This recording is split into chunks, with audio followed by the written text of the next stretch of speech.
ये video NCERT को base बनाकर बनाया गया है और आगे भी बहुत जगह उसका डाटा यूज़ किया है जिससे आपको अच्छे से समझ आ सके। तो देखिए दोस्तों, आज हम पढ़ने वाले हैं एनसीईआरटी इकोनॉमिक्स का फर्स्ट चैप्टर डेवलपमेंट। तो चलिए शुरू करते हैं। तो सबसे पहला क्वेश्चन हमारे दिमाग में ये आएगा कि व्हाट इज़ डेवलपमेंट। डेवलपमेंट आखिर होता क्या है। तो यहाँ पे 3-4 पॉइंटर्स हैं। क्या उसका मतलब होता है बेटर लिविंग स्टैंडर्ड, या फिर ज़्यादा इनकम, या फिर एजुकेशन, या फिर कुछ और, या फिर ये तीनों। देखिए आगे देखते हैं कि इन सब में से हमें डेवलपमेंट का क्या मतलब होता है, या फिर डेवलपमेंट का असली में कोई मतलब होता भी है या हर किसी के लिए डेवलपमेंट अलग है। तो देखते हैं। There are two aspects of development, यानी कि डेवलपमेंट के दो एस्पेक्ट हैं। फर्स्ट है कि different persons can have different developmental goals. अलग अलग लोगों के अलग अलग डेवलपमेंटल गोल्स हो सकते हैं। जैसे कि कोई कह सकता है मेरे को लैंड चाहिए, कोई कह सकता है कि मुझे खाली वर्क चाहिए।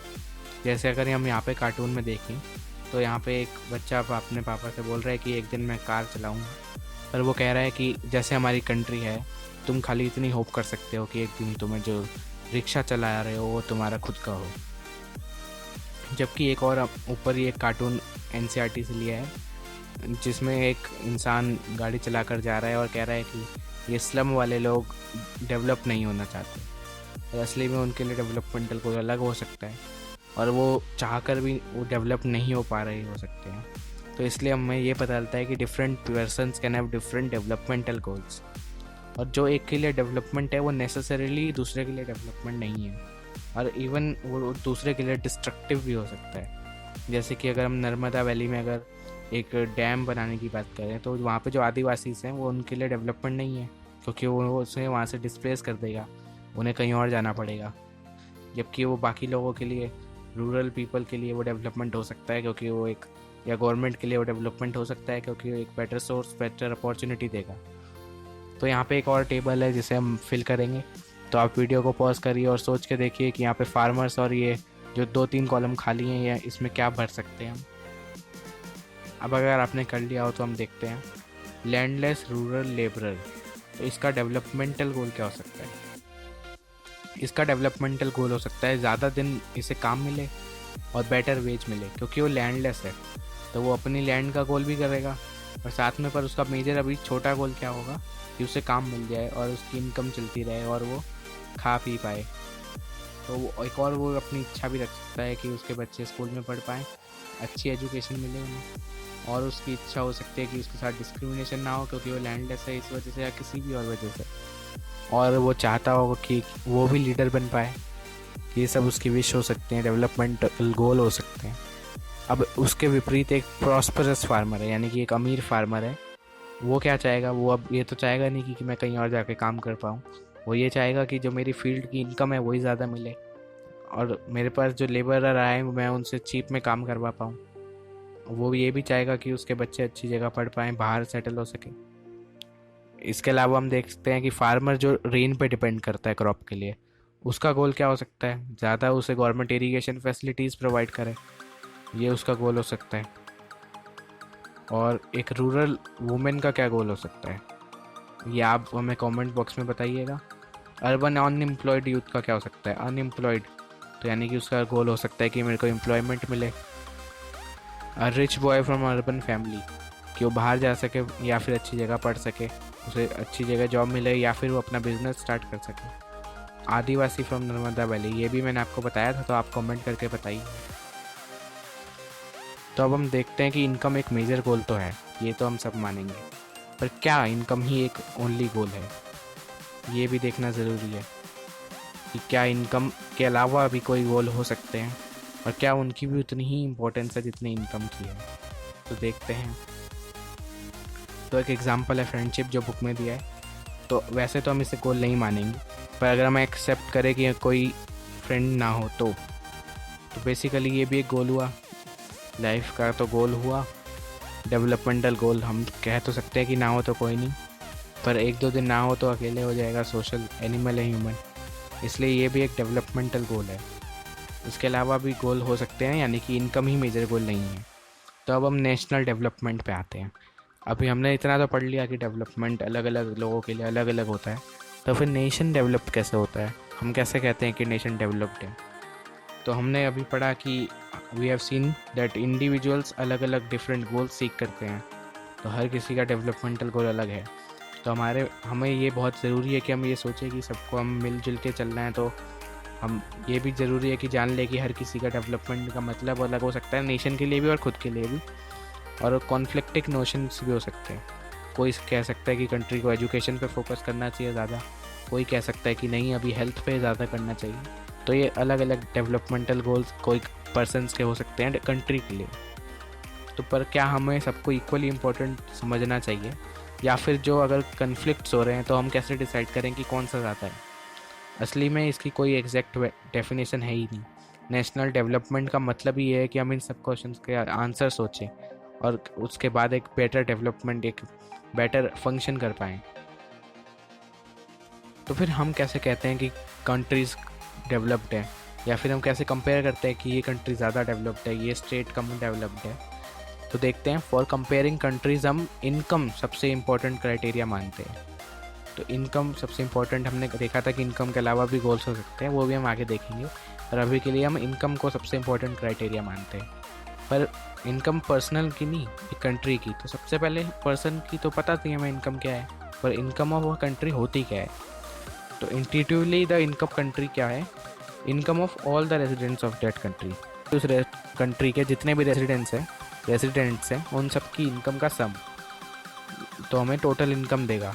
पर क्या टोटल इनकम एक अच्छा मेज़र है?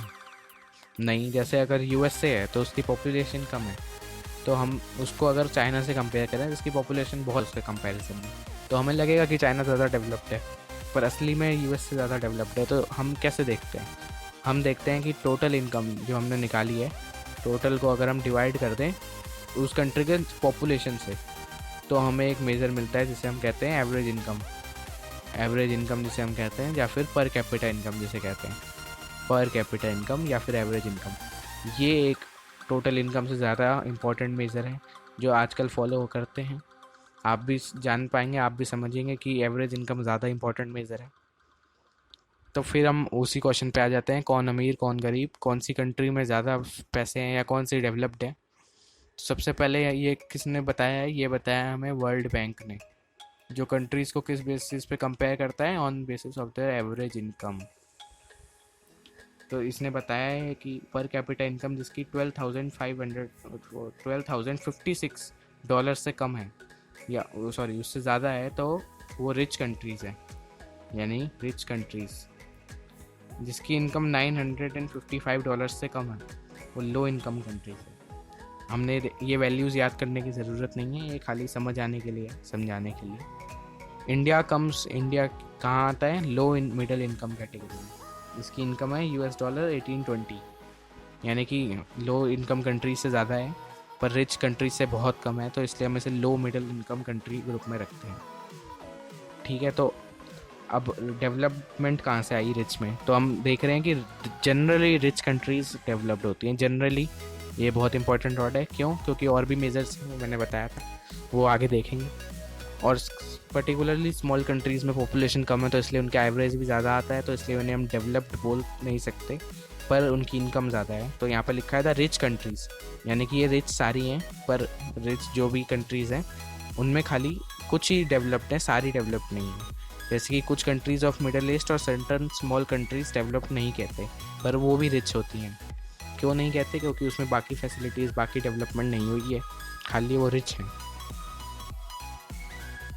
अब हमारे पास आ गया एवरेज इनकम के बारे में एक और डिटेल, कि एवरेज हम यूज़फुल तो है कंपैरिजन के लिए, पर ये ओनली मेज़र नहीं है, और एक ये हाइड करता है डिस्पैरिटीज़ को। ये बहुत इंपॉर्टेंट चीज़ है कि वो डिस्पैरिटी हाइड करता है। हमने देखा कि टोटल इनकम भी यूज़फुल नहीं है, पर एवरेज इनकम भी यूज़फुल नहीं है, ये अब हम देखेंगे। जैसे सपोज़ कि 2 कंट्रीज़ है, country A and country B. अब दोनों कंट्रीज़ के यहाँ पे आपको पर पर्सन की इनकम दी है, अगर 5 सिटीजन है एक कंट्री में, तो आप देखेंगे कंट्री ए में ऑलमोस्ट सबकी इनकम 10,000 के अराउंड है, तो जिसका एवरेज आपके पास भी 10,000 के अराउंड ही आएगा। जबकि दूसरी कंट्रीज़ में 500 है, और एक ही बंदे की 50,000 के अराउंड है, तो इसका भी एवरेज हालांकि 10,000 ही आएगा, पर आप देख सकते हैं कि यहाँ पे एक ही पर्सन के पास ज़्यादा वेल्थ है, तो इसमें से आप दोनों में से किसको ज़्यादा डेवलप्ड कहेंगे? ऑब्वियसली एक, क्योंकि इसमें जनरली सबके पास ज़्यादा वेल्थ है, खाली एक इंसान के पास ज़्यादा वेल्थ नहीं है। तो यहाँ पे नो रिच एंड पुअर और यहाँ पे खाली ओनली रिच एंड पुअर। तो यहाँ पे देख सकते हैं कि ए ज़्यादा डेवलप्ड है, तो इसलिए एवरेज इनकम भी उतना यूज़फुल क्राइटेरिया नहीं है। हाँ, ये भी हमने देख लिया। इसके अलावा अदर क्राइटेरिया क्या है? हम इतनी देर से कह रहे हैं कि इसके अलावा भी क्राइटेरिया है इनकम, एवरेज इनकम के, और अब हमने पर्टिकुलरली ये भी जान लिया कि एवरेज इनकम भी इतनी यूज़फुल नहीं है, तो हम कैसे कंपेयर करें आखिर? तो उसके यहाँ पे 3 मेजर्स है दिए: infant mortality rate, literacy rate और नेट अटेंडेंस रेशियो और लाइफ एक्सपेक्टेंसी। ये अब हम आगे देखते हैं डिटेल में। सबसे पहले infant mortality rate. Infant mortality rate वो रेट होता है, द नंबर ऑफ चिल्ड्रन, बच्चों का नंबर जो डाई बिफोर एज ऑफ 1, यानी कि deaths before age of 1 divide by 1000 live birth that year. तो ये हमें क्या देता है? IMR। This gives us IMR। जो बच्चे 1 साल की उम्र से पहले ही मर जाते हैं एज अ प्रोपोर्शन, जो 1000 लाइव चिल्ड्रन उस ईयर में बॉर्न हुए थे, ये हमारे को रेट देता है इन्फेंट मोर्टेलिटी रेट। ये जितना ज़्यादा कम हो उतना ज़्यादा अच्छा होता है, क्योंकि उतनी ज़्यादा कम डेथ्स हो रही हैं और उतना ही अच्छा है ऑब्वियसली आपको।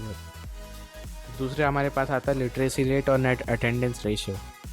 लिटरेसी रेट हमने बहुत सुना भी है, इसका मतलब होता है proportion of literate population to total population above age group 7। यानी कि अगर हम इसे x और y से लें, x/y, तो यहाँ पे क्या है? x वो लोग हैं जो लिटरेट हैं और y टोटल पॉपुलेशन है कंट्री की। तो देख सकते हैं लिटरेसी रेट अबव, और ये पूरा कितना है? Above age of 7। Proportion measure करता है लिटरेट पॉपुलेशन की जो 7 से अबव एज ग्रुप की है।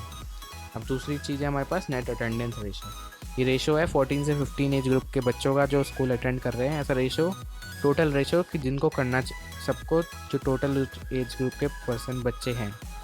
जैसे अगर हम x और y से डोनेट करें तो डिनोट करें, तो x वो लोग हैं तो जो स्कूल अटेंड कर रहे हैं, और y टोटल बच्चे हैं एज ग्रुप ऑफ 14 एंड 15। तो यानी कि स्कूल जो अटेंड कर रहे हैं वो भी इसमें आते हैं और जो नहीं कर रहे वो भी आते हैं। तो ये इसका प्रोपोर्शन हमारे को नेट अटेंडेंस रेशो देता है, और ये जितना ज़्यादा हो उतना अच्छा है। अब हमारे पास एग्जांपल है, बुक में भी है, हरियाणा, केरला और बिहार का। अब हम देखते हैं कि हमने पर कैपिटा इनकम देखा था कि वर्ल्ड बैंक उस पर कंपेयर करता है, पर ये ज़्यादा यूज़फुल नहीं है, ये हम अब प्रूव करेंगे। देखें, अगर हरियाणा में यहाँ पे आप देख सकते हैं 1,80,000 की हमारी पर कैपिटा इनकम है, जबकि केरला में सिर्फ 1,63,000 है, उससे 20,000 अप्रॉक्सीमेटली कम है। तो पर अगर हम इन्फेंट मोर्टेलिटी रेट देखें तो वो केरला का हरियाणा से पूरा 1/3 है, 1/3, यानी कि वो उससे बहुत अच्छा है। तो इसका मतलब है कि केरला में हमारे पास हेल्थ केयर इंफ्रास्ट्रक्चर हरियाणा से अच्छा है। और लिटरेसी रेट भी हम देखें तो केरला का हरियाणा से ज़्यादा है, पूरे 12% ज़्यादा है, और हमारा नेट अटेंडेंस रेशियो भी ज़्यादा है। तो इसका मतलब केरला ओवरऑल बेटर परफॉर्म कर रहा है, खाली इनकम में हरियाणा से पीछे, तो इसलिए खाली इनकम एक यूज़फुल मेज़र नहीं है। अब आती है पब्लिक फैसिलिटीज़ की बात कि गवर्नमेंट इन्हें क्यों देती है और पब्लिक फैसिलिटीज़ क्या है और इनकी ज़रूरत क्यों है। तो अब हम देखते हैं। सबसे पहले आता है need of public facility. Public यानी कि एक कलेक्टिवली ग्रुप को, समूह को देना फैसिलिटी। तो अगर हम सोचें कि चीपेस्ट वे प्रोवाइड करने का क्या है एक फैसिलिटी को, तो वो है कि हम सबको कलेक्टिवली दें। जैसे अगर एक एग्जांपल दे तो एक अगर बड़ी सी सोसाइटी है तो उसमें अगर हर एक फ्लैट के बाहर हम एक सिक्योरिटी गार्ड लगाएं तो उसकी कॉस्ट बहुत ज़्यादा आएगी और उसका कोई यूज़ भी नहीं है। जबकि अगर हम एक पूरी सोसाइटी के कॉमन एक मेन गेट पे अगर सिक्योरिटी लगाएं तो उसकी कॉस्ट भी कम आएगी और सिक्योरिटी तो ऑब्वियसली उतनी प्रोवाइड करेगा। तो यानी कि कम्युनिटी को अगर हम पूरी एक साथ कलेक्टिवली सर्विस दें तो चीप दे सकते हैं। एक और एग्जांपल है कि अगर एक विलेज में कोई भी स्कूल जाना ना चाहता हो तो उस विलेज में स्कूल ही नहीं खुलेंगे, क्योंकि प्राइवेट स्कूल वहाँ क्यों खुलेगा अगर उससे कोई प्रॉफिट ही नहीं होगा। तो इसलिए वहाँ पे खाली गवर्नमेंट ही फैसिलिटीज़ प्रोवाइड कर सकती है कलेक्टिवली सबको, वो उनका इंटरेस्ट भी जगा सकती है और उन्हें बुला के पढ़ा भी सकती है। अब हमारे पास आता है ह्यूमन डेवलपमेंट रिपोर्ट। जो कि हमारे हर साल रिलीज़ होती है by UNDP, United Nations Development Programme. और ये वर्ल्ड वाली रिपोर्ट से अलग है, क्योंकि वर्ल्ड बैंक वाली खाली एवरेज इनकम पे कंपेयर करती थी, पर इसमें अदर फैक्टर्स जो हमने पढ़े हैं वो भी हैं। जैसे कि हमने केरल और बिहार के केस में देखा था, खाली एवरेज इनकम एक गुड मेज़र नहीं है। तो हम पास्ट डिकेड में हेल्थ और एजुकेशन को सबसे इंपॉर्टेंट इंडिकेटर्स मानते हैं अलॉन्ग विद इनकम। तो ह्यूमन डेवलपमेंट रिपोर्ट यूएनडीपी जो पब्लिश करता है वो डिफरेंट कंट्रीज़ को कंपेयर करती है on the basis of educational levels of people, उनका हेल्थ स्टेटस और उनकी पर कैपिटा इनकम। तो अब हम देखते हैं कि ये कैसे कंपैरिजन होता है। हम एक एग्जांपल देखते हैं। यहाँ पे एक डाटा दिया है, some data regarding India and its neighbouring countries for 2017। तो अब हम देखें तो ये यूएनडीपी ने जो रिपोर्ट रिलीज़ करी है, ह्यूमन डेवलपमेंट रिपोर्ट, उसका डाटा है 2018 का। इसमें इंडिया की ग्रॉस नेशनल इनकम जो कि पर कैपिटा इनकम भी है, जो कि इसका पूरा मतलब अलग होता है जो बड़ी क्लास में पढ़ेंगे, पर अभी के लिए आप इसे पर कैपिटा इनकम ही समझ सकते हैं। तो इंडिया की ये 6353 है। इंडिया में लाइफ एक्सपेक्टेंसी 68 है। अब यहाँ पे दो नई टर्म्स यूज़ हो रही हैं, लाइफ एक्सपेक्टेंसी और मीन ईयर्स ऑफ स्कूलिंग। तो अब हम देखते हैं ये क्या है। तो सबसे पहले तो ये देखते हैं कि HDI क्या होता है। HDI होता है ह्यूमन डेवलपमेंट इंडेक्स, जो डिफरेंट कंट्रीज़ को मिलता है आउट ऑफ टोटल कंट्रीज़, जो कंपेयर करता है ऑल द 189 कंट्रीज़ को। इंडिया का ये 130 है, तो आप देख सकते हैं कि कितना कम है और कितना ज़्यादा होना चाहिए। दूसरा मेज़र हमारे पास लाइफ एक्सपेक्टेंसी जो हम पढ़ रहे थे। तो लाइफ एक्सपेक्टेंसी का क्या मतलब होता है, जिस जैसे नेम सजेस्ट करता है, एक्सपेक्टेंसी यानी कि उम्मीद जितनी है कि एट बर्थ एक पर्सन कितना लाइफ उसकी होगी, एज कितनी वो होगी उसकी मैक्सिमम, तो उसे हम लाइफ एक्सपेक्टेंसी कहते हैं, जो इंडिया में अप्रॉक्सीमेटली 70 ईयर्स है। पर कैपिटा इनकम हम पढ़ ही चुके हैं। उसके बाद आता है सस्टेनेबल डेवलपमेंट। सस्टेनेबल डेवलपमेंट का मतलब है कि डेवलपमेंट जो प्रेजेंट में हो रही है वो फ्यूचर की नीड्स से कंप्रोमाइज़ ना करे। तो सस्टेनेबल डेवलपमेंट जो नीड ऑफ प्रेजेंट्स को भी देखे और नीड ऑफ फ्यूचर को भी हम देख पाएँ, जैसे without compromising availability of resources for future generations. जैसे कि अगर हम अभी डेवलप्ड हैं, कोई कंट्री अभी क्वाइट डेवलप्ड है, तो क्या ये हम चाहेंगे कि ये फ्यूचर में भी डेवलप्ड रहे? तो ऑब्वियसली ये डिज़ायरेबल है। तो पर हम सेकेंड सेंचुरी में ये देख रहे हैं, second half of the 20th century में देख रहे हैं कि साइंटिस्ट वार्न करते हैं कि present type of development sustainable नहीं है, यानी कि प्रेजेंट में तो डेवलपमेंट है पर फ्यूचर में कितने टाइम तक रहेगी इसके हमारे को पास कोई जानकारी नहीं है, और इसी हिसाब से रिसोर्सेज यूटिलाइज़ करें तो जल्दी ख़त्म हो जाएंगे। तो अब हमारे पास नेक्स्ट चीज़ आती है ग्राउंड वाटर इन इंडिया। तो ग्राउंड वाटर क्या है? ग्राउंड वाटर जो ग्राउंड के अंदर जो वाटर होता है, ये हमने सोशल्स में पढ़ा था पहले भी। तो ग्राउंड वाटर हम इंडिया में बहुत ही रैपिडली यूज़ कर रहे हैं, बहुत जगह तो ये ख़त्म भी हो चुका है और रिप्लेनिश होने में इसे बहुत टाइम लगता है। तो ये डेवलपमेंट जो इंडिया में हो रही है ये सस्टेनेबल नहीं है। अगर इसे सस्टेनेबल करना है तो हमें एक लिमिट में इसे यूज़ करना चाहिए, जिससे अभी तो यूज़ कर पाएँ और साथ में फ्यूचर की भी यूज़ हो पाए, फ्यूचर में भी। इस डेवलपमेंट को हम सस्टेनेबल डेवलपमेंट कहेंगे। तो ठीक है, इसी के साथ ही चैप्टर ख़त्म होता है। थैंक यू फॉर अपना डाउट हो तो कोई कमेंट में रख दीजिएगा। बाकी आपको 1 पेज नोट्स हमारी ऐप पे मिल जाएंगे एजुकेशनली, जिसका लिंक आपको डिस्क्रिप्शन में मिल जाएगा। Thank you for watching.